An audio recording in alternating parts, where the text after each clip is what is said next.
गुरुर्ब्रह्मा गुरुर्विष्णु गुरुर्देवो महेश्वरा। ओम नमः शिवाय। ओम नमः शिवाय।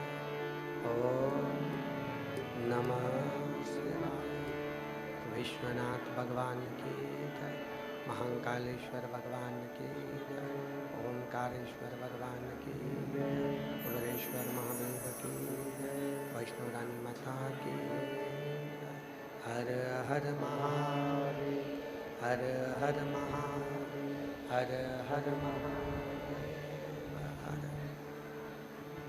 काशी विश्वनाथ ओगरदानी त्रिकालदर्शी कैलाशी विनाशी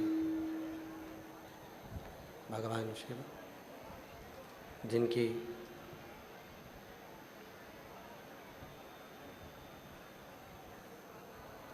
पवित्र पावन शिव महापुराण की कथा भगवान शिव की कृपा से, करुणा से, उनकी उदारता से आप और हम सभी को श्रवण करने का सौभाग्य प्राप्त हुआ है। बड़े भाग्यशाली हैं भटिंडा नगर के सभी श्रोता भाई बहन, जो इस पवित्र पावन शिव महापुराण की कथा को श्रवण करने के लिए यहाँ विराजमान हुए। कथा के मुख्य आयोजक श्री अमरजीत सिंह जी मेहता जी, पंजाब क्रिकेट एसोसिएशन के अध्यक्ष, एवं श्री पदमजीत सिंह जी मेहता जी, भटिंडा नगर के मेयर। एक बार जोरदार ताली बजाकर आपके लिए स्वागत वंदन अभिनंदन। शिव की ही कृपा से ये पवित्र पावन अवसर आप और हमको प्राप्त हुआ है। बहुत किस्मत वाले हैं भटिंडा वासी,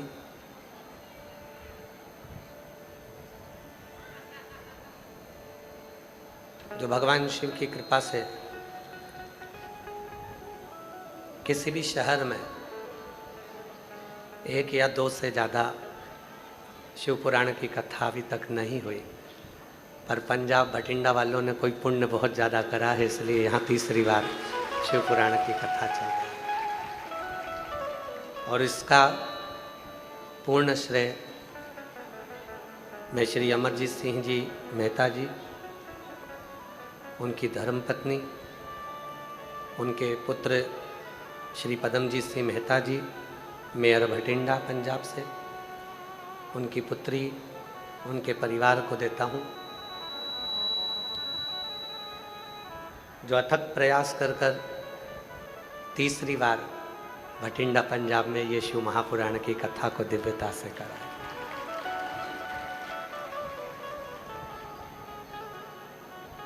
एक राजनेता का सबसे बड़ा कर्तव्य है अपने नगर के लोगों को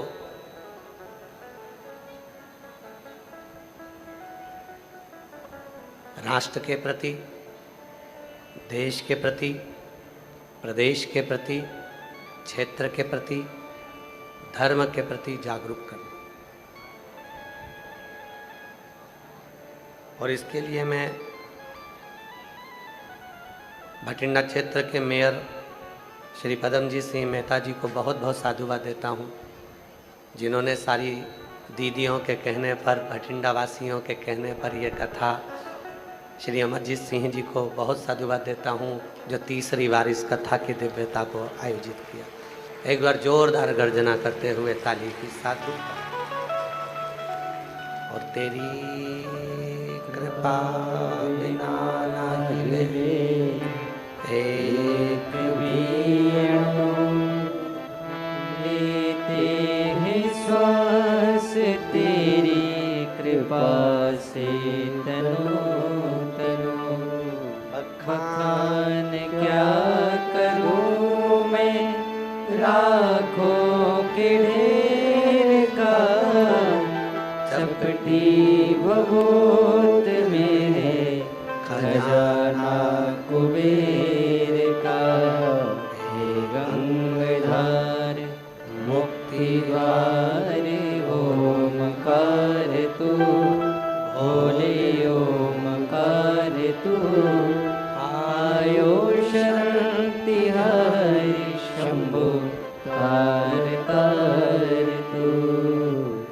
दो मकान होते हैं,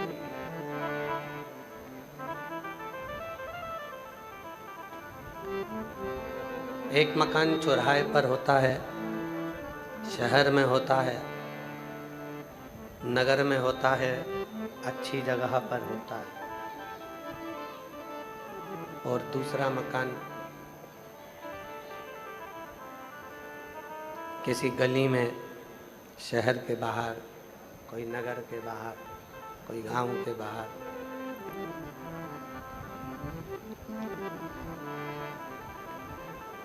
किसी गली में, किसी शहर के बाहर, नगर के बाहर होता है। दो मकान हैं, एक शहर के बीचों बीच है, चौराहे पर है, नगर में अच्छी लोकेशन पर है। और दूसरा शहर से बाहर, नगर से बाहर, गांव से बाहर, क्षेत्र से बाहर।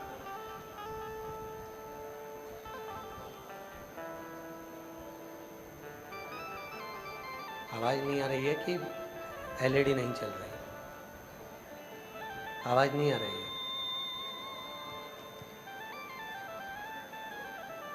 अच्छा, इसको बढ़ाओ आवाज। प्रेशर भी नहीं है, थोड़ा अंदर का और बाहर का दोनों साइड का प्रेशर। दो मकान है, एक मकान अच्छी लोकेशन पर है, अच्छी जगह पर है,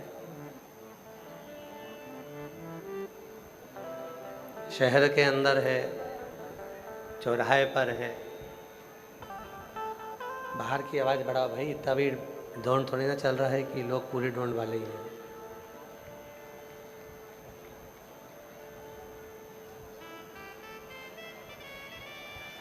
हैं।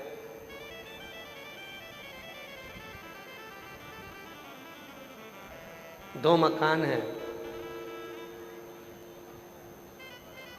एक मकान चौराहे पर है, अच्छी लोकेशन में है, शहर में है। दूसरा मकान गली में है, गांव के, शहर के बाहर, नगर के बाहर।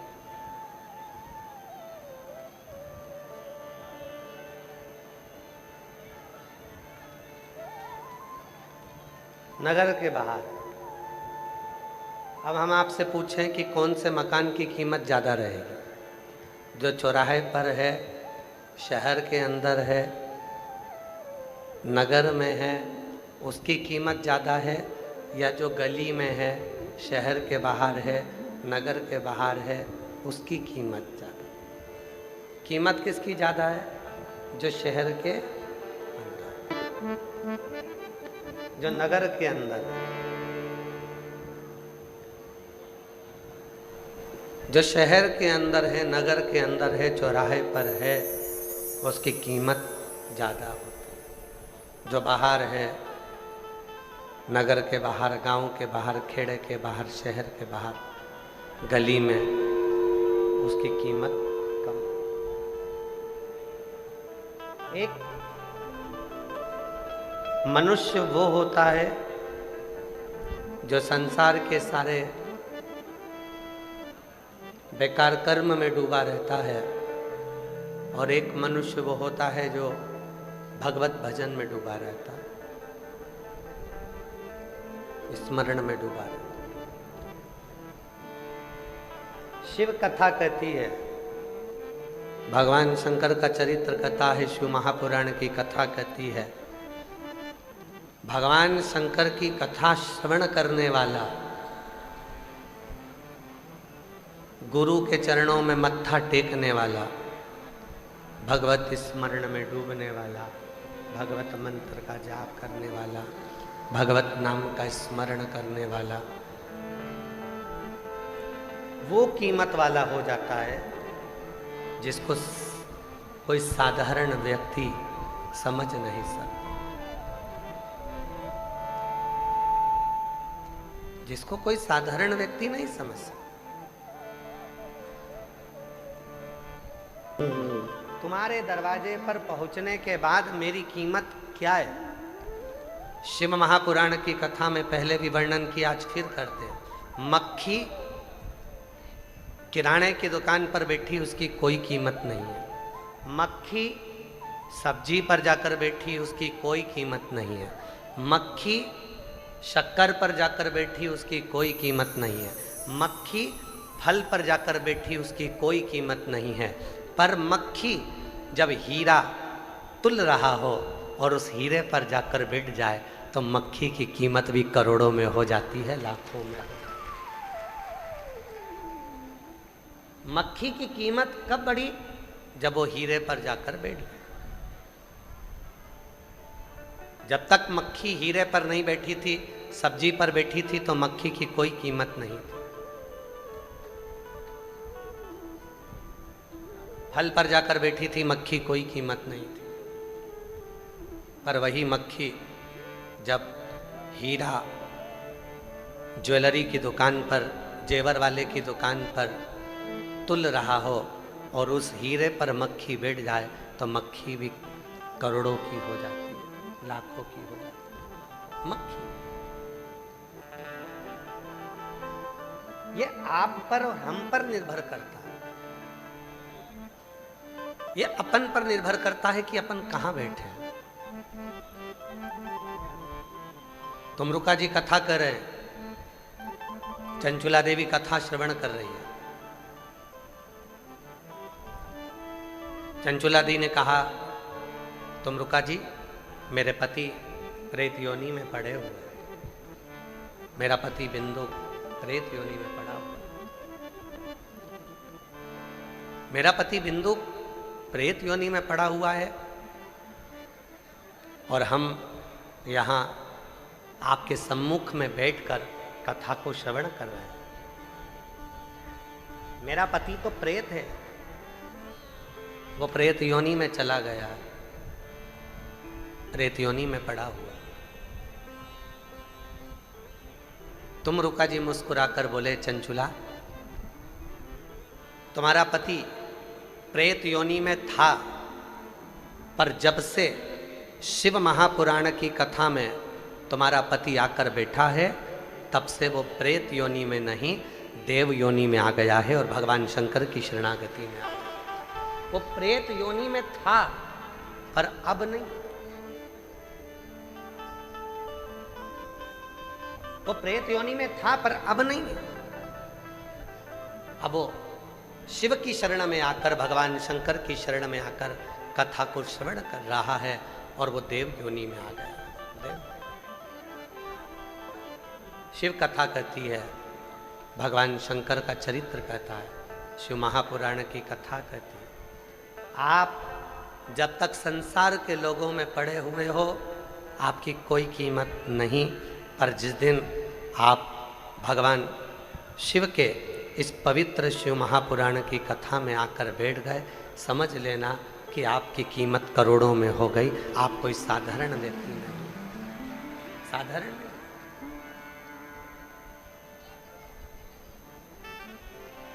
तेरे दर पे आके मुझे क्या मिला, ये मैं जानता हूँ, तू जानता है। तेरे दर पे आके मुझे क्या मिला है, ये मैं जानता हूँ, वो जानता है। ये मैं जानता हूँ,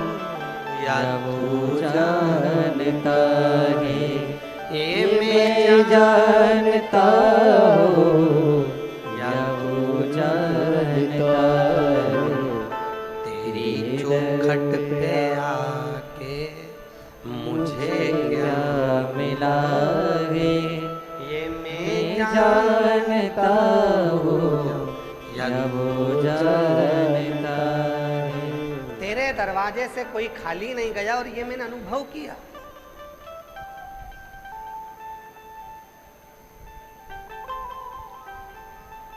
शिव महापुराण की कथा में आने के बाद भगवान शंकर का श्री शिवाय नमस्तुभ्यम मंत्र बोलने के बाद यहाँ से 5 बार जब श्री शिवाय नमस्तुभ्यम का नाद किया जाता है और कथा पूर्ण होने के बाद जब हम भगवान की शरणागति ग्रहण कर कर, भजन ग्रहण कर कर, भक्ति ग्रहण कर कर, स्मरण कर कर जब यहाँ से जाते हैं, वो क्या देता है, कैसे देता है, ये उसके ऊपर निर्भर करता है। ये उसके ऊपर निर्भर करता है। वो साधारण नहीं, संपूर्ण रिटर्न नहीं आ रहा है, रिटर्न नहीं आ रहा है। ये वक्त से चल रहा है, ऊपर वाले कान लगा।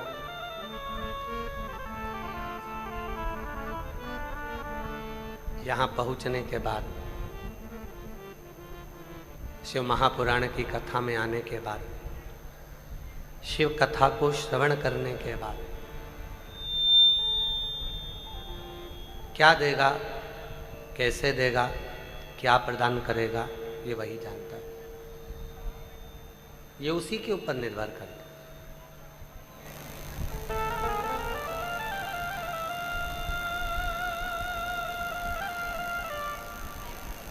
महाराज बस इतना याद रखना है हमको, जब भी हमने कल एक बात कही थी,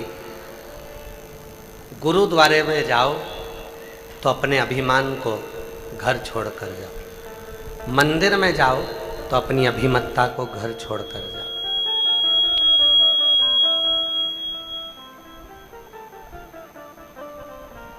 शिव महापुराण की कथा में जाओ तो अपने अभिमान को घर छोड़कर। जो बोले सो निहाल। गुरु की शरणागति में, शिव की शरणागति में, परमात्मा की शरणागति में अपने अभिमान को दूर रखकर फिर शिव के पास, फिर गुरु के पास, फिर परमात्मा के पास क्या मिलेगा, ये वही जानता। तेरे दर पे आके मुझे क्या मिला है, ये मैं जानता हूँ या तू जानता है। तेरे दर पे आके मुझे क्या मिला है, ये मैं जानता हूँ या तू जानता है। गुरु के पास जाना एकदम खाली होकर जाना, शिव के पास जाना तो एकदम खाली होकर जाना।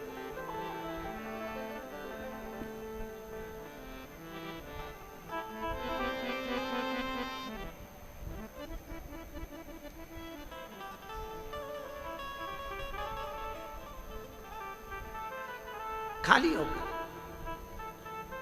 अच्छा एक बात पूछें आप लोगों से, बोलेगा जरा भटिंडा पंजाब वालों, जरा बड़ी प्रेम से बताइएगा। मोबाइल में बहुत सारे फोटो भरते जाओ, व्यर्थ के फोटो इकट्ठे करते जाओ, करते जाओ, करते जाओ, करते जाओ, करते जाओ, व्यर्थ के जो काम के ही नहीं है। मोबाइल अच्छा चलेगा, अरे बोलो तो जम के नहीं चलेगा, हैंग मारेगा, अटक जाएगा, काम नहीं करेगा, बार बार बटन दबाना पड़ेगा, तो भी वो थोड़ी देर इंतजार करना पड़ेगा, फिर थोड़ा घूमेगा, फिर चलेगा। व्यर्थ की फोटो मोबाइल में मोबाइल को हैंग कर देती है और व्यर्थ की बातें दिमाग को हैंग कर देती है, मन को हैंग कर देती है। व्यर्थ जब मोबाइल में फालतू के फोटो रखते गए तो मोबाइल सही नहीं चलता। मन के अंदर अगर व्यर्थ की बातें रखते गए तो ये मन भी भगवान में नहीं लग पाता, ईश्वर में नहीं लग पाता, अटक जाता। तो क्या करना है? मोबाइल सही चलाना है तो व्यर्थ के फोटो को डिलीट करना प्रारंभ कर दो, और अगर शिव से दिल लगाना है तो व्यर्थ की बातों को डिलीट करना प्रारंभ कर दो। अपने मन के अंदर व्यर्थ की बातों को लेकर मत। ये जितनी जितनी व्यर्थ की बातें हमारे अंदर आती है उतना उतना हम मन को एकदम अपसेट कर एकदम निचोड़ कर बैठ लेना ही नहीं। आग लगे बस्ती में, जम के बोलो जरा, आग लगे बस्ती में क्या किसको रोइए। अपने को ज्यादा टेंशन नहीं लेना। आया, किसी ने कुछ कहा, सुनते से यहां से वहां निकाल दिया। किसी ने कुछ बोला, कोई ने कहा, यहां से वहां निकाल दिया। ठीक है। सास कुछ बोली, बहू का सबसे बड़ा फर्ज है। भगवान ने कितने कान दिए हैं? 2। काय के लिए दिए? व्यर्थ की बात आए तो एक कान से सुनो, दूसरे कान से निकाल दो। और कोई अच्छी बात आए तो जब भी हम आप लोगों के स्मरण में होगा, गुरुद्वारे में जब भी जाते हैं तो सिर पर कपड़ा ढक कर जाते हैं, पगड़ी बांध कर जाते हैं, सिर पर रुमाल डाल कर जाते हैं। क्यों? क्योंकि गुरु की जो वाणी मिले, हमारे सिर पर जब रुपट्टा हो, सर पर जब कपड़ा हो, तो गुरु की वाणी अंदर प्रवेश तो करे पर निकल कर बाहर ना जाए, वो वाणी हमारे दिल में उतर जाए। इसलिए हम सिर पर रुपट्टा डालकर गुरुद्वारे में जाते हैं, गुरु की वाणी सुनने के लिए जाते हैं।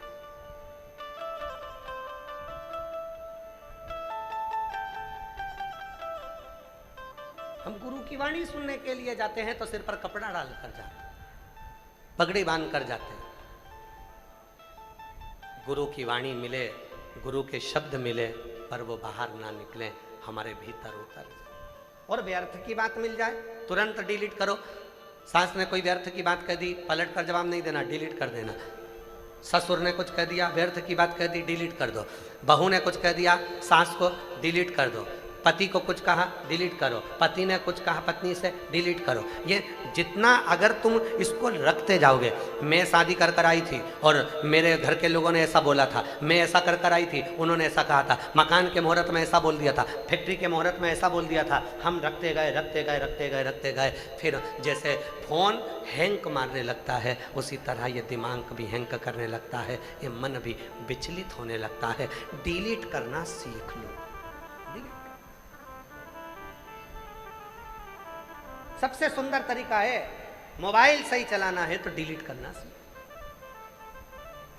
घर सही चलाना है तो डिलीट करना सीखो। कोई ना कुछ बोला, जान वो बोले और अपन भजन गाते हुए श्री शिवाय नमस्तुभ्यं, श्री शिवाय नमस्तुभ्यं, श्री शिवाय नमस्तुभ्यं, श्री शिवाय नमस्तुभ्यं। डिलीट करना प्रारंभ कर दो। बस इतना बहुत है। मन में ज्यादा इकट्ठा करेंगे तो वो अटक जाएगा। मन में इकट्ठा हुआ, अटका। ये घर में विवाद क्यों होता है? घर में क्लेश क्यों होता है? घर में विवाद किस बात का हो रहा है? क्योंकि हमने बहुत सारा इकट्ठा कर कर रख लिया। बहुत कई देवरानियों को देखा है, कई जेठानियों को देखा है, कह देती हैं इतना भरा पड़ा है मेरे मन के अंदर, एक दिन मौका मिलेगा ना तब बताऊंगी। मतलब अभी तक फिर डिलीट ही नहीं करा, अभी तक भर के रखा, डिलीट ही नहीं। आन दो एक मौका, तब मैं बताऊंगी। मैंने इतना अंदर अपने बसा कर रखा है, जिस दिन मुझे मौका मिला ना, मैं पूरी पूरी भर चुकी हूं। अरे तो क्यों भर रही हो? डिलीट करो ना, छोड़ो।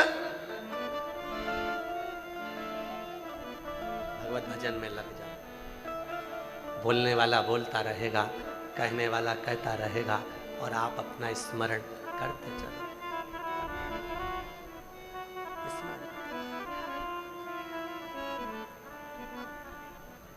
आप स्मरण में डूबे रहो, भजन में डूबे रहो, भक्ति में डूबे रहो, होगा, देखा जाए।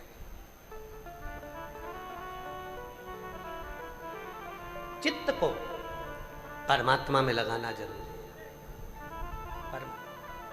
और जिस दिन तुम्हारा चित्त परमात्मा में लगना प्रारंभ हो गया, समझ लेना कि तुम्हारे जीवन में जितनी चिंता थी वो चली गई। पहले साधु, सन्यासी, तपस्वी, साधक, उपासक, संत, ब्राह्मण, सन्यासी, कोई फकीर, कोई भिक्षुक जब दरवाजे पर मांगने के लिए आता था तो पैसे नहीं मांगता था, अन्न मांगता था।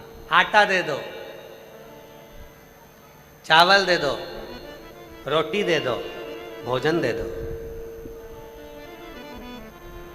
बोलो सही है कि गलत है? पहले के समय में संत आते थे, साधु आते थे, सन्यासी आते थे, तपस्वी आते थे, फकीर आते थे। दरवाजे पर अगर कोई मांगने आता था तो वो खाने के लिए मांगता था, कुछ मुझे भूख लगी है, भोजन दे।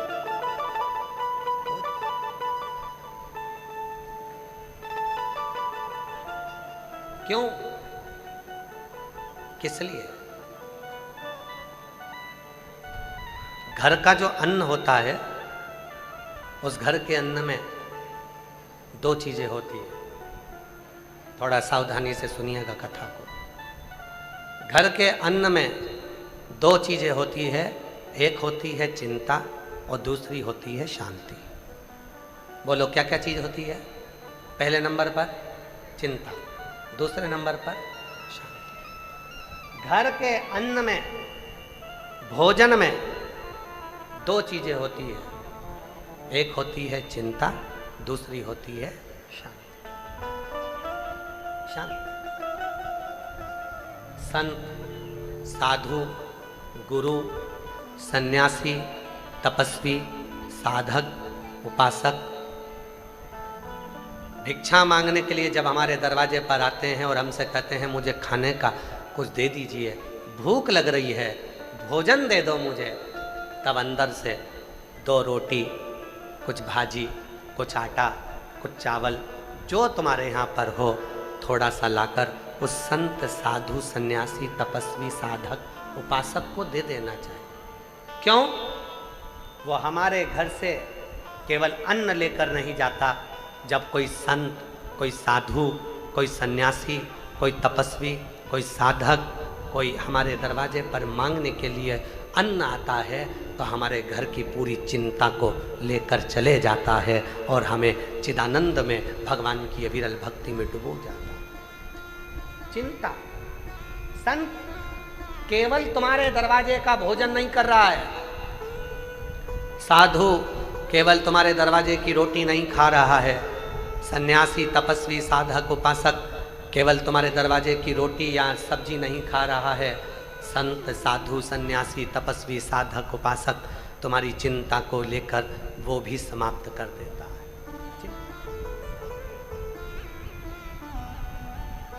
पर आजकल का एक नया फैशन हो गया। आज के जमाने में संत साधु को रोटी दो तो लेते नहीं है, पैसा चाहिए।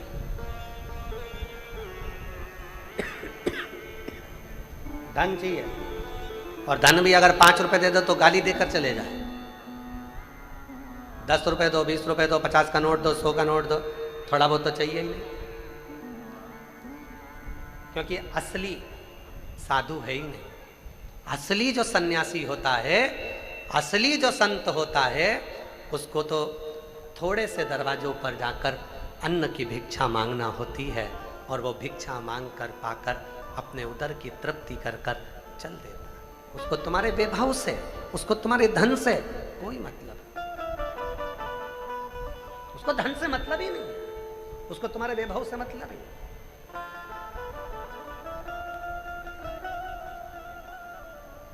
उसको धन नहीं चाहिए, वो तो आवाज लगाकर कहेगा माँ भूख लगी है, भोजन दे दो। माता भिक्षाम देही, मुझे भूख लगी है, भोजन ला दो। कुछ थोड़ा बहुत भी अगर खाने का हो तो दे दीजिए, रोटी दे दो, सब्जी दे दो, जो तुम्हारे यहाँ आटा हो, चावल हो, शक्कर हो, कुछ तो दो, मेरे को खाना है। अर्थात वो केवल भोजन लेकर नहीं जा रहा है, वो तुम्हारे घर की चिंता को लेकर जा रहा है। वो तुम्हारे घर का टेंशन, तुम्हारे घर का व्यर्थ की चिंता वो लेकर जाए।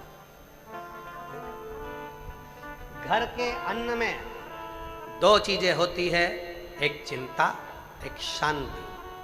घर का अन्न घर में तैयार हुआ, कोई संत साधु उस अन्न को मांग कर लेकर गया, समझ लेना तुम्हारी चिंता आज लेकर चला गया है। कोई ब्राह्मण, कोई साधु, कोई सन्यासी तुम्हारे घर भोजन कर ले, समझ लेना कि तुम्हारी चिंता को उसने निगल लिया है। और दूसरे नंबर पर है कि अन्न में शांति होती है। जब घर में भोजन बनाने वाली माँ, भोजन बनाने वाली स्त्री, भोजन बनाने वाली नारी, भोजन बनाने वाली कोई घर में जो भी भोजन बना रहा है, अगर उसके मन के अंदर परमात्मा का निवास है, शांति है, तो भोजन में भी शांति हो, भोजन में भी शांति। एक सुंदर चरित्र है, पहले एक बार कहा था, आज फिर कहते हैं।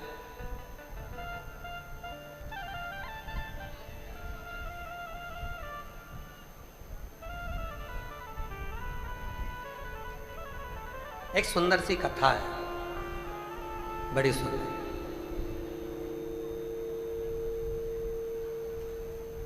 बड़ी सुंदर सी कथा। एक राजा खूब टेंशन में रहता था, खूब टेंशन। राजा इतना टेंशन करता था, इतना टेंशन करता था कि राजा को भी समझ में नहीं आता था कि मैं इतना चिंता में, इतना टेंशन में कैसे रहता। आवाज़ सेट नहीं हुई है, बाहर का पूरा गूंज गूंज हो रही है, और यहाँ की तो खैर आवाज़ जाने दो, पर वहाँ की आवाज़ इतनी आ रही है क्योंकि वो गूंज के कारण आ रही है।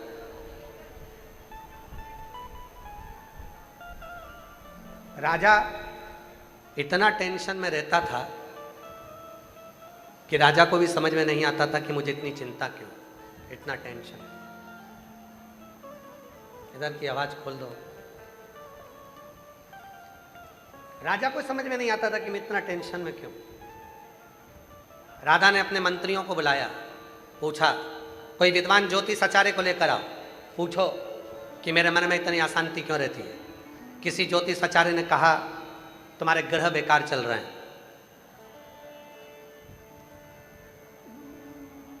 अभी तुम पर यह ग्रह लग गया।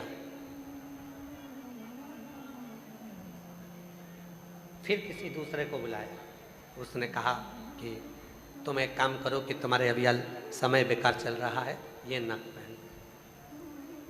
नग पहना, पत्रिका दिखाई, ज्योतिष आचार्य को हाथ दिखाया, सब कुछ करा, फिर भी राजा को शांति नहीं मिल रही थी। शांति। रात भर जगता था, भोजन में मन नहीं लगता था, टेंशन टेंशन टेंशन टेंशन, चारों समय, हर पल हर घड़ी उसे टेंशन ही रहता था। हर घड़ी हर पल उसको चिंता ही रहती थी, टेंशन, हर पल टेंशन, चिंता। सारे ज्योतिष आचार्य हार गए, विद्वत जन हार गए, समझ में नहीं आया कि राजा को अशांति क्यों है। और यह केवल राजा की कथा नहीं है, ओ भटिंडा की जीजियों, भटिंडा के जीजाओं, पंजाब की मेरी बहनों, मेरी बेटियों, मेरे बेटाओं, मेरे बुजुर्ग माँ बाप, याद रखना ये केवल राजा की कथा नहीं, यह अपन सब की कथा है। सबको दिखाया, ज्योतिष आचार्य को हाथ भी दिखाया, पत्रिका भी दिखाई, नग भी पहना, सारा साथ काट देना, सब कुछ करा, सब कुछ दिखा, सब कुछ पाया, परंतु कोई सुख का अनुभव नहीं। सब कर कर देख लिया, परंतु उसका कोई सुख का अनुभव। शंभो शंभो शंभो शंभो शंभो शंभो शंभो, सब कुछ कर कर देख लिया, पर कोई अनुभव नहीं, कोई शांति नहीं। आखिरी में राजा ने सब समाप्त करा और राजा अपने गुरु के पास गया। अब गुरु जो होता है ना, वो ना तो तुम्हारी ज्योतिषी करेगा, गुरु ना तुम्हारा हाथ देखेगा, गुरु ना तुम्हारा भाग्य बताएगा, अगर असली गुरु है तो तुम्हारा भाग्य नहीं बताएगा। असली गुरु तुम्हें परमात्मा से जोड़कर तुम्हें भाग्यवान बनाने का प्रयास करेगा। वो तुम्हारा भाग्य बताने का प्रयास नहीं करेगा।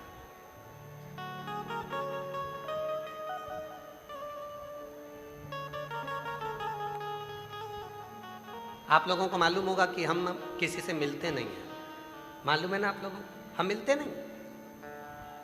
क्यों? क्योंकि आप लोग मिलने के लिए आओगे तो कहोगे गुरुजी हमारा भाग्य बता दो, और हमें अपना ही भाग्य नहीं मालूम तो हम तुम्हारा क्या खाक बताएं।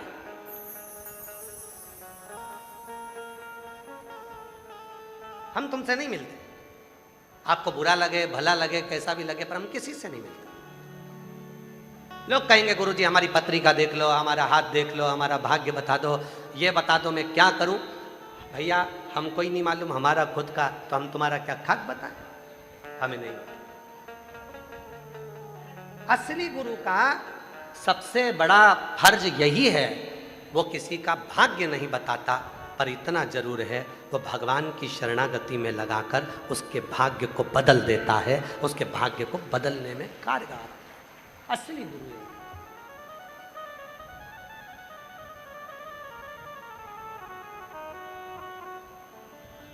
राजा अपने गुरु के पास गया। गुरुजी ने पूछा राजन आज तुम अपना पूरा काम छोड़कर मेरे नगर में, ये मेरी कुटिया में क्यों? राजा कहने लगा महाराज मैं बहुत चिंता में पड़ा हूँ, रात भर नींद नहीं आती, भोजन भूख नहीं लगती, मैं भोजन भी नहीं कर पाता, मैं रात भर सो नहीं पाता, टेंशन टेंशन टेंशन टेंशन लगी रहती है। क्या टेंशन होती है, क्या चिंता होती है, समझ में नहीं आ रहा, क्या चिंता है समझ में नहीं आ रहा, बस चिंता ही चिंता लगी रहती है। गुरुजी ने कहा एक काम कर, भोजन कौन लेके आता है? मेरी धर्मपत्नी। भोजन कौन बनाता है?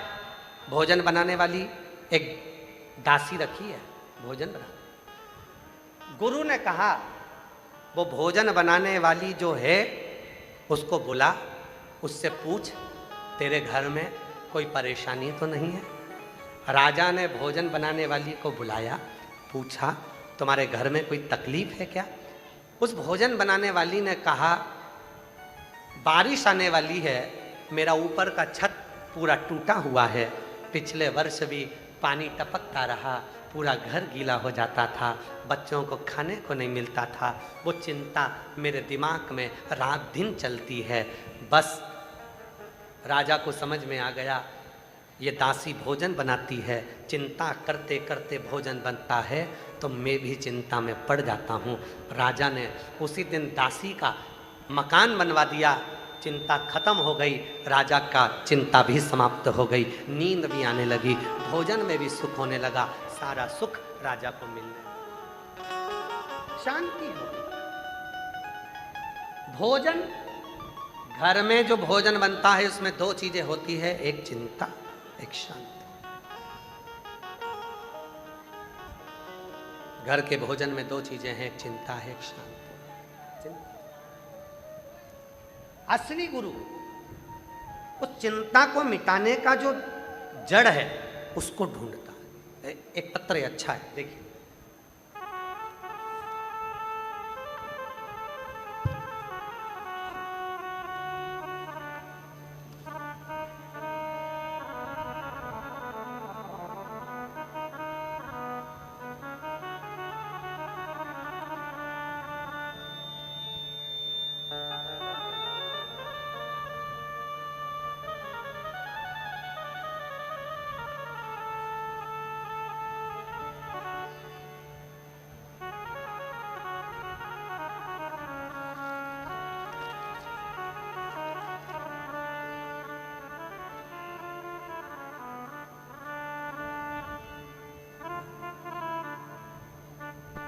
गुरुजी, मैं राजस्थान जिला श्री गंगानगर पदमपुर डेलवा की रहने वाली हूँ। मेरी उम्र 28 साल की है। कहीं बैठी हों तो आ सकती हैं, इसमें नाम शायद लिखना भूल गई होंगी। कहीं बैठी हों, पत्र छोटा सा है, अगर कहीं बैठी हो तो आ सकती हैं। हर हर महादेव। गुरुजी आपके चरणों को प्रणाम करती हूँ। गुरुजी मैं राजस्थान जिला श्री गंगानगर पदमपुर डेलवा की रहने वाली हूँ। गुरुजी मैं 28 वर्ष की हूँ। पिछली कथा भटिंडा पंजाब की कथा में हमने 3 इच्छा मांगी थी। सुना था सीहोर वाला बाबा कथा करता है, पंडाल में बैठकर जो मांगो वो मिलता है। मैं 3 इच्छा कर कर यहाँ से चली गई थी। भटिंडा पंजाब की कथा में 3 बातें बाबा को बोलकर, क्लीन करो आवाज़ को, क्लियर करो, 3 बातें बोलकर बाबा को चली गई थी। गुरुजी मेरी पहली बात थी, मेरी बुआ जी के गले में कैंसर की गठान हो गई थी। गुरुजी बाबा से बोल कर गई थी, बाबा तू कैसे भी कर कर उस गठान को गला देना। यहाँ से गई, मिट्टी ले गई, अपनी बुआ जी को दे दी। वो मिट्टी मेरी बुआ ने लगाना प्रारंभ करा, डॉक्टरों का इलाज कराती, क्योंकि आप कहते हो कि डॉक्टर शिव का एक रूप होते हैं। अगर शरीर में रोग आए, बीमारी आए, तो सबसे पहले डॉक्टर के पास जाओ, क्योंकि डॉक्टर शंकर है, उसका इलाज करो। वो जांच बोले जांच कराओ, दवा बोले दवा खाओ, और फिर शिव जी पर भरोसा कर कर उसकी दवाई लेना प्रारंभ करो। मेरी बुआ जी ने वही करना प्रारंभ करा, और बाबा की ऐसी कृपा हुई गुरुदेव, मेरी 3 इच्छा में से 1 इच्छा बाबा ने पूरी करी। मेरी बुआ के गले का कैंसर समाप्त हुआ। गुरुदेव दूसरी मैंने इच्छा करी थी, भोलेनाथ जी से कहकर गई थी, बाबा या तो मेरी सरकारी नौकरी लगा दे, या मेरे लिए जो अच्छा हो वो तू काम करा दे। बाबा ने ऐसी कृपा करी गुरुदेव, भटिंडा पंजाब की कथा सुनकर गई, 3 महीना भी नहीं हुआ, और बाबा ने ऐसी कृपा करी, मेरा खुद का दुकान खुलवा दिया। और मेरा दुकान खुलवा कर बाबा ने मेरा स्वयं का व्यापार चालू करवा दिया। मैंने कभी भी सपने में भी सोचा नहीं था इतनी छोटी उम्र में बाबा मुझे बिजनेस वुमेन बना देंगे। सारे रिश्तेदारों के घर वालों ने, सबने बोला मत कर, काम नहीं चलेगा। गुरुजी मुझे पहले बच्चा भी नहीं था। मैंने इसी भटिंडा की कथा में 3रा वर मांगा था कि बाबा मेरे घर संतान नहीं है, तो संतान दे देना। बाबा 3 वर मांग कर गई थी। पहले बुआ के गले का कैंसर समाप्त हो, दूसरा मेरा या तो सरकारी नौकरी हो जाए या मैं खुद का व्यापार करूं। बाबा ने मेरा खुद का व्यापार कर दिया। 3रा वर मांगा था कि मेरे घर में औलाद हो जाए, और बाबा की कृपा ऐसी हुई कि 1 महीना बाद ही बाबा की कृपा से गर्भवती हो गई, और बाबा की कृपा मुझ पर हो गई। मेरी तीनों मनोकामना पिछली बार भटिंडा की कथा की पूरी हो गई। मैं बाबा को यहाँ प्रणाम करने के लिए आई। एक विश्वास, एक भरोसा, एक दृढ़ता।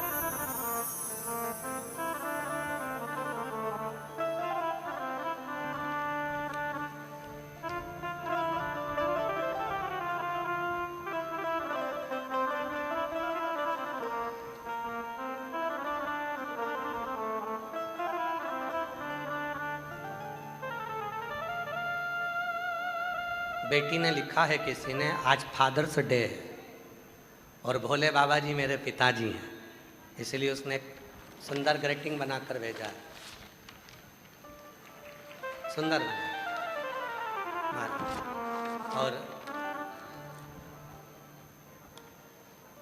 बेटी ने लिखा है, पिता का कोई दिन नहीं होता, बल्कि मेरे बाबा से हर दिन मुलाकात होती है, वही मेरे पिता हैं। नाम है कोमल, पति का नाम है रजत खरोड़, भटिंडा की रहने वाली है। कहीं बैठी हो तो हाथ हिला सकती हैं। भटिंडा से कोमल, पति का नाम रजत खरोड़।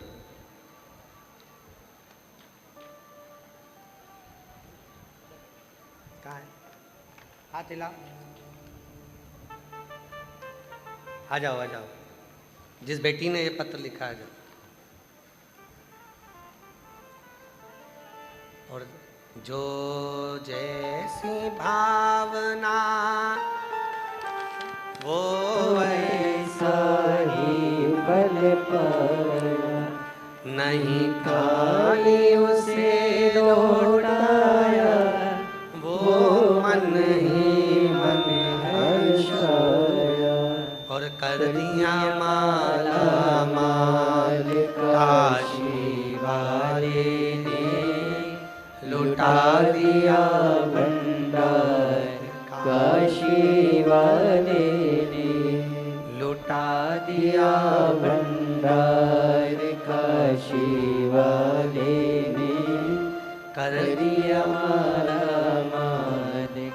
शिवा देने। एक विश्वास, एक भरोसा, एक दृढ़ता अपने भीतर उत्पन्न करिए। जब विश्वास भीतर उत्पन्न होगा, दृढ़ होगा, तो शिव जरूर मिलेगा, भगवान शंकर जरूर प्राप्त होंगे, मिलेंगे। घर के अन्न में दो चीजें होती हैं, एक चिंता भी होती है, एक शांति भी होती है। चिंता भी है, शांति। साधु, संत, सन्यासी, तपस्वी, साधक, उपासक भिक्षा मांगे, अन्न की, अन्न दे दे। चिंता नहीं। भोजन कौन बना रहा है, कैसे बना रहा है, किसके लिए बना रहा है, किस भाव से बना रहा है, ये उस पर नहीं, उस पर नहीं।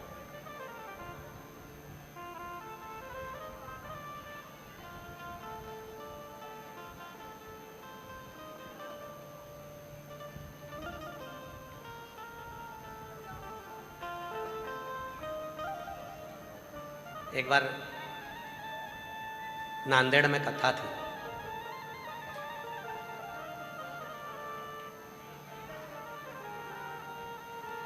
डॉक्टर साहब ने कथा करवाई थी नांदेड़ में। तो नांदेड़ साहिब में दर्शन करने के लिए जब गए तो लंगर में कई धनपति भी लंगर चख रहे थे।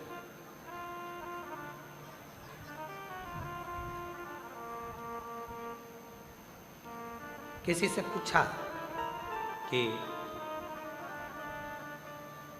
बहुत पैसे वाले लोग, करोड़पति भी लंगर चख रहे हैं। उन्होंने कहा, गुरुजी, होटल का भोजन तो बार बार मिल जाता है, ढाबे का भोजन भी बार बार मिल जाता है, पर गुरु की शरणागति का भोजन बहुत कम मिलता है, और जो पाता है वो निहाल हो जाता है। जो वो निहाल। किस भाव से बनाए भोजन, किसके लिए बनाए भोजन, किसको भोग लगाया गया इस भोजन का, किस भाव का है वो, हमें सुख देता है। सुख। कितना सुंदर एक चरित्र आता है, शिव पुराण का एक बड़ा सुंदर सा चरित्र आता है। एक बार माता पार्वती जी ने भोजन बनाया, और भोजन बनाकर माता पार्वती जी ने भोजन बनाया, सबको सूचना दी, भोजन तैयार है, भोजन करो। सब आए। मां अन्नपूर्णा के हाथ के भोजन का इतना प्रभाव था, इतना प्रभाव था कि भूत प्रेत डाकनी पिशाचनी चुड़ैल भयंकर भयंकर जितने भी शिव जी के गण थे, जब वो भोजन करते थे, भोजन ग्रहण करते थे, तो कितना ही खा ले, तृप्ति ही नहीं मिलती, तृप्ति ही।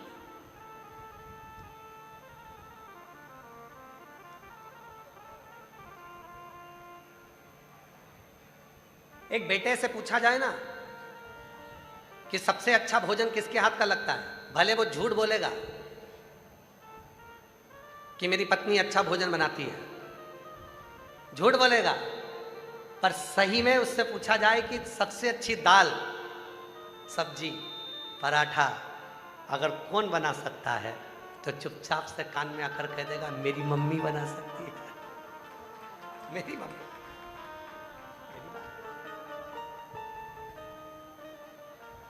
कभी कभी बेटियां छाती ठोक कर देती हैं, शादी होकर आ गई तो क्या हुआ, फिर भी मेरे मायके में मेरी मम्मा के हाथ का कभी तुम भोजन करके देखना, मेरी माँ जो भोजन बनाती है ना, उसके बराबर कोई भोजन नहीं बना सकता। मेरी माँ जब हलवा बनाती है, सीरा बनाती है, मेरी माँ हलवा तैयार करती है, सीरा तैयार करती है, मेरी मम्मा ये बनाती है, मेरी मम्मा वो क्यों? क्योंकि उसको मालूम है कि एक माँ के हाथों में अन्नपूर्णा का निवास होता है। और जब दिल से बनाती है अपने बच्चों के लिए, अपने परिवार के लिए, जब पूर्ण समर्पण के साथ बनाती है, तो फिर उसके अंदर अहमता का भाव नहीं रहता, केवल देने का भाव, समर्पण का भाव रहता है। तो भोजन में स्वाद बढ़ जाता है। स्वाद।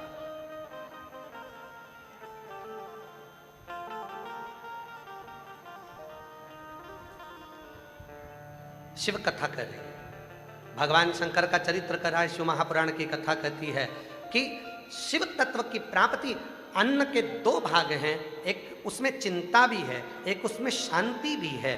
तो चिंता का जो भाग है, हम जब आपको कथा में पहले कहा था, आपके स्मरण में है कि नहीं है हमको नहीं मालूम, पर एक बार कथा में कहा था, आप लोगों को हो सकता है याद हो। हमारे घर के अंदर कोई अतिथि अपने पानी पीने के बाद गिलास झूठा कर कर हमारे घर में जब रखता है, जितनी देर हमारे घर में वो झूठा गिलास अतिथि के मुख का झूठा रखा रहता है, उतनी देर वो हमारे घर की सारी चिंताओं का हरण कर लेता है। अतिथि देवो भव। अतिथि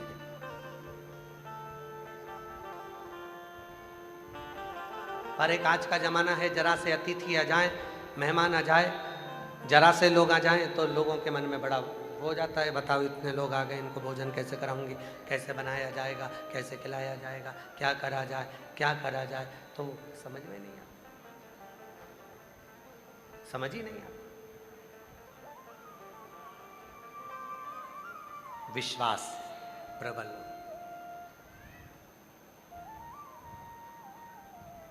स्वयं तुमरुका जी ने चंचुला देवी से कहा, चंचुला तुम कहती हो कि तुम्हारा पति प्रेत योनि में पड़ा हुआ है, वो प्रेत योनि में पड़ा था, अब वो प्रेत योनि में है नहीं, अब वो प्रेत योनि में नहीं। अब तो वो शिव महापुराण की कथा को श्रवण कर कर, भगवान शंकर की कथा को श्रवण कर कर देव योनि को प्राप्त हो गए।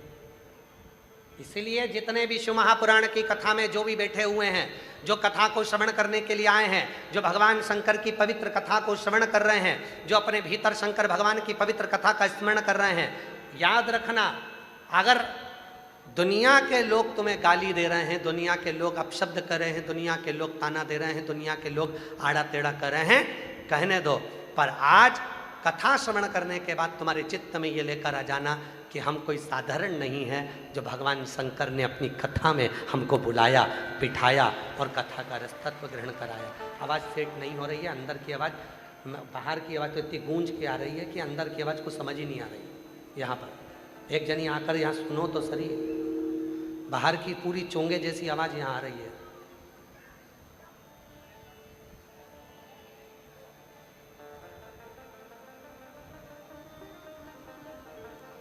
शिव ने कृपा कर कर, भगवान शंकर ने करुणा कर कर, दया कर कर यदि बिठाया, बुलाया, तो वो उसकी कृपा, उसकी दया, उसकी उदारता है।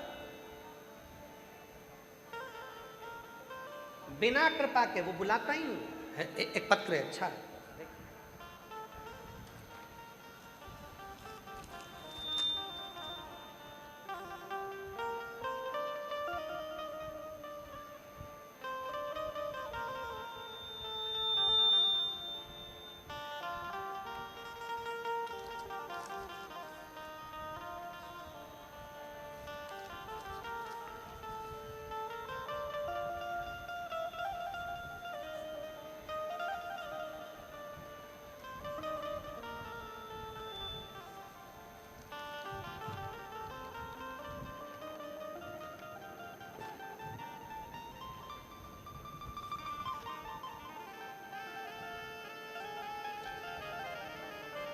आ जाओ आ जाओ आ जाओ।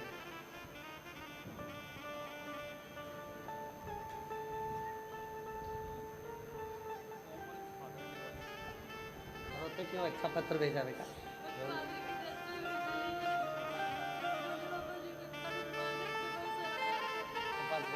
तो है उसकी कहा बेटी का कहना है पापा शांत हो गए। उसी दिन से जो जो तकलीफ होती है शिव जी से कह देती है, शंकर को पिता मानती है और जो शिव जी से कहती है शिव पूरा करके चले जाते हैं। एक बार जोरदार ताली बजाएं। आंसू पोछो, अच्छा खुश होकर जाऊंगा। जो दिल से मांगोगे वो दिल से देगा, जो दिल से मांगोगे वो दिल से दे देगा। मेरा भोला भंडारी है, मेरा भोला भंडारी है, खाली झोली भर देगा। मेरा भोला भंडारी है, खाली झोली भर देगा। मेरा नाम राजरानी है, मेरे पति का नाम किशन चंद है। हम भटिंडा के रहने वाले हैं। गुरुजी, मैं एक लोटा जल का महत्व बताना चाहती हूँ। मेरी तबीयत खराब रहने लगी थी गुरुजी, मैंने डॉक्टर को दिखाया तो पता चला कि मेरे गर्भाशय में 2 गठान हैं। डॉक्टर ने मुझे ऑपरेशन करवाने के लिए कहा, लेकिन गुरुजी मैं ऑपरेशन नहीं करवाना चाहती थी।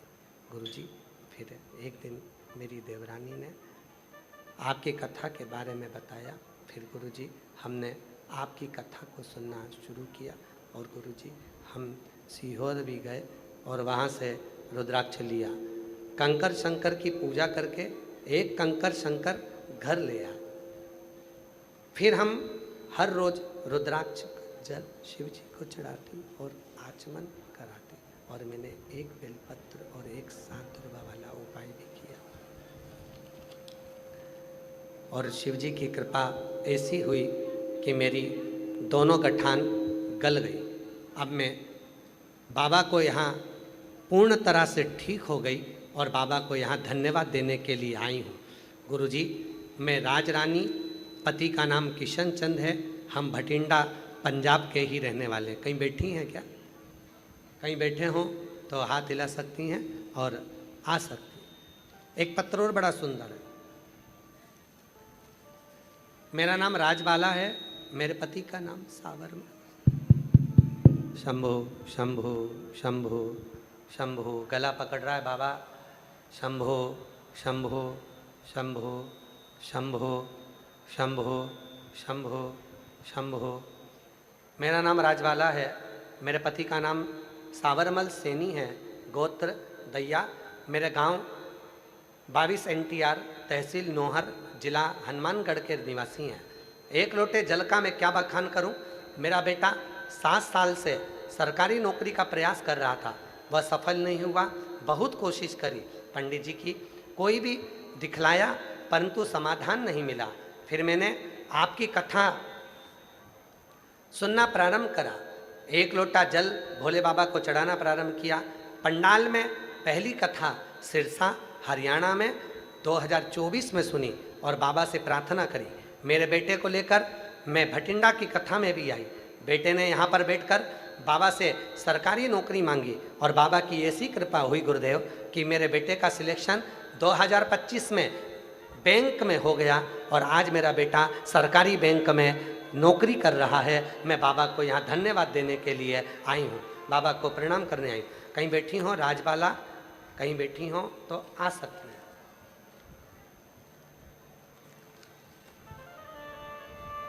और तेरी कृपा का भरोसा अब किस पर हो जाए जरा सी हम पर कर दो, जरा सी हम पर कर दो।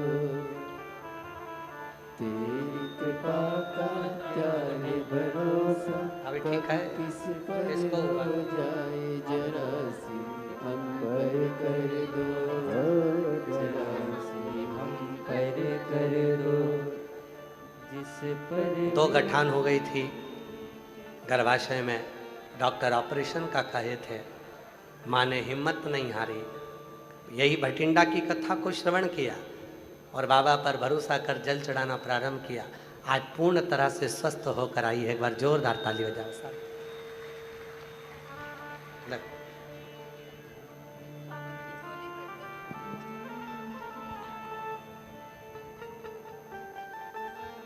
जिस पर भी हो गई तेरे कृपा करुणा वो भव पार हुआ, भव पार हुआ। पापी हो चाहे जितना उसका भी बाबा उद्धार हुआ, उद्धार हुआ। गड़ी का जैसे तेरे मन को भाई जरा सी हम पर कर दो, जरा सी हम पर कर दो। तेरी कृपा का क्या है भरोसा कब किस पर हो जाए, जरा सी हम पर कर दो, जरा सी हम पर कर दो, ओ जरा सी हम पर कर दो। उस देवाधिदेव महादेव से करी गई प्रार्थना खाली नहीं जाती। आप जब विश्वास के साथ, भरोसे के साथ, दृढ़ता के साथ शिव से कुछ कहते हो तो वो स्वीकार करता, सुनता।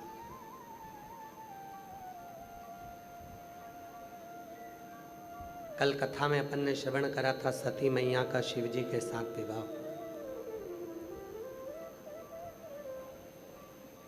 मंगल सूत्र में क्या पिनाया था?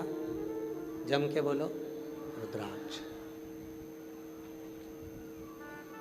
हार के रूप में क्या लेकर आए थे? रुद्राक्ष। कंगन के रूप में क्या लेकर आए थे? रुद्राक्ष। कंगन के रूप में भी रुद्राक्ष लाए, हार में भी रुद्राक्ष लाए, मंगल सूत्र में भी रुद्राक्ष लाए, सब में रुद्राक्ष, सब में रुद्राक्ष।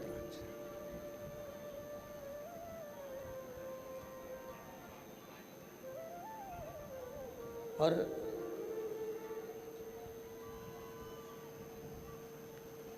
वचन दिया सती अखंड सौभाग्यवती होकर जाओगी।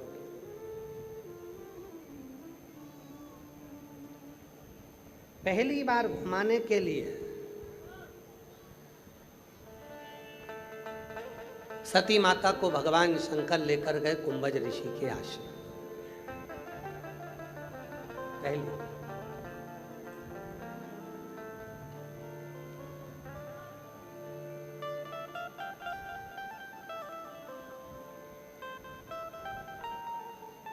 शादी पक्की हुई, शादी हुई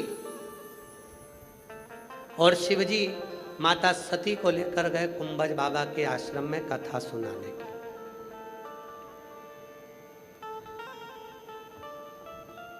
पदम जी, आज तुमको देखकर भी हमको शंकर जी की याद आ गई। शंकर भगवान शादी होने के बाद सती माता को कथा सुनाने ले गए तो तुम शादी के पहले ही कथा सुनाती हो।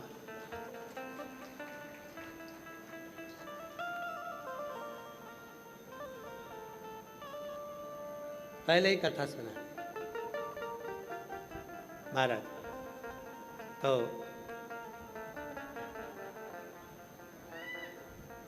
ये शिव की उदारता है, शंकर भगवान की कृपा करुणा, उनकी दया है, उनकी करुणा है कि अपनी जिंदगी की शुरुआत भगवान देवाधिदेव महादेव की कथा से कर रहे हो। इससे बढ़कर और क्या चाहिए? एक बार जोरदार ताली बजाओ साथ।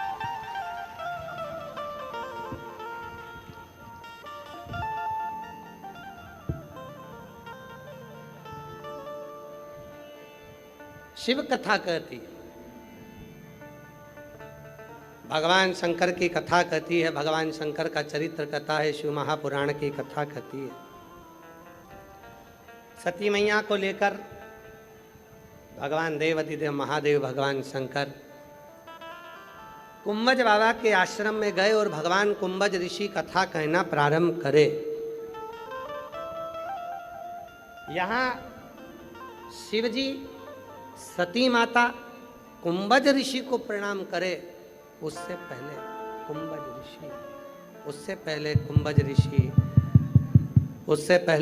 ऋषि माता सती और शिव को प्रणाम कर रहे।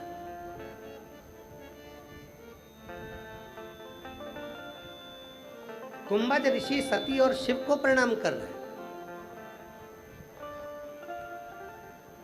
प्रणाम किसको करना था? शंकर भगवान सती माता को कुंभज ऋषि को प्रणाम करना था, पर प्रणाम कौन कर रहा है? कुंभज ऋषि सती माता और शिव जी को प्रणाम कर। विचार करिएगा, जरा सोचिएगा, स्मरण में लाइएगा, आपकी चित्तवृत्ति में लाइएगा, आपके स्मरण में लाइएगा। आप सब प्रणाम किसको करते हो?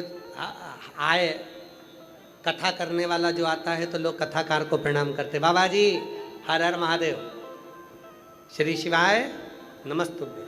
और कथा करने वाला किसको प्रणाम करता है? आपको।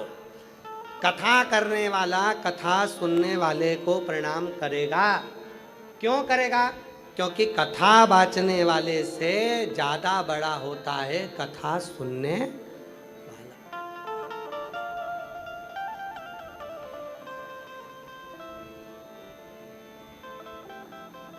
कथा बाचने वाले से ज्यादा बड़ा होता है कथा सुनने वाला।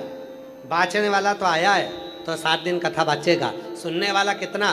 घर में काम 50 काम पड़े हुए हैं, बच्चे हैं, पति है, ऑफिस जाना, नौकरी, ये चाकरी, ये काम, वो काम, दुकान धंधा पानी, ये व्यापार वो व्यापार, घर का सारा काम करना, और उसके बाद भी कथा में जाकर 3 घंटे बैठना, तो वक्ता से बड़ा श्रोता होता है। और कथा बाचने वाला और कथा सुनने वाला, इन दोनों में सबसे ज़्यादा बड़ा होता है कथा सुनने वाला। कथा सुनने वाला इसलिए भी बड़ा होता है क्योंकि कथा सुनने वाला कहाँ बैठता है? जमीन पर। कथा सुनने वाला जब जमीन पर बैठता है तो जो जमीन पर बैठता है, जिसके पास जमीन होती है, तो वो हमारे निगाह में जमींदार कहलाता है। तो तुम सब कौन हो? जम के बोलो, और जम के बोलो। जमींदार। कौन हो तुम सब? जमींदार। जिसके पास जमीन, जो जमीन पर बैठा वो सब जमींदार। और जमींदार होता है, मन पड़ता है तो बैठ गया, मन पड़ गया तो उड़कर चल दिया, मन पड़ा तो पानी लिया पी लिया, मन पड़ा तो थोड़ा पाँव भी लंबा कर लिया, मन पड़ा तो थोड़ी बहुत देर विश्राम भी कर लिया, क्योंकि जमींदार की मर्जी। जमींदार कुछ भी कर सकता है। कई जमींदार तो ऐसे भी हैं, जेब में से निकाल के मल भी लेते हैं और महाराज जी का इंतजार करते भजन कब गाएगा। और महाराज जी ने जैसे ही भजन गाया तो इसने फटकी लगाई, और जैसे ही महाराज जी बोले हाथ, अब तो जमींदार है, वो तो कुछ भी कर सकता है। जमींदार होता है। तो तुम सब कौन हो? जमींदार। कथा बाचने वाला जमीन पर नहीं बैठता, ये 4 पांव की चौकी पर बैठता है। तो जमीन पर बैठे तो जमींदार, चौकी पर बैठे तो जमीन पर बैठे तो जमींदार, और चौकी पर बैठे तो चौकीदार। अब जमींदार तो हाथ पैर हिला सकता है, पर चौकीदार जब तक 5 नहीं बज जाए तब तक एक जैसा, ना पाँव लंबा करेगा, ना हाथ लंबा करेगा, ना सोएगा, ना खाएगा, ना पिएगा। चौकीदार होता है। इसलिए भगवान कुंभज ऋषि ने तुमरुका चंचुला देवी के सम्मुख भगवान तुमरुका जी ने बड़ी सुंदर बात कही कि सती और शिव कथा सुनने के लिए आए हैं। सती और शिव कथा श्रवण करने के लिए आए हैं। और जब कथा सुनने के लिए आए तो कुंभज ऋषि ने उनको नमन किया, प्रणाम किया और निवेदन किया। निवेदन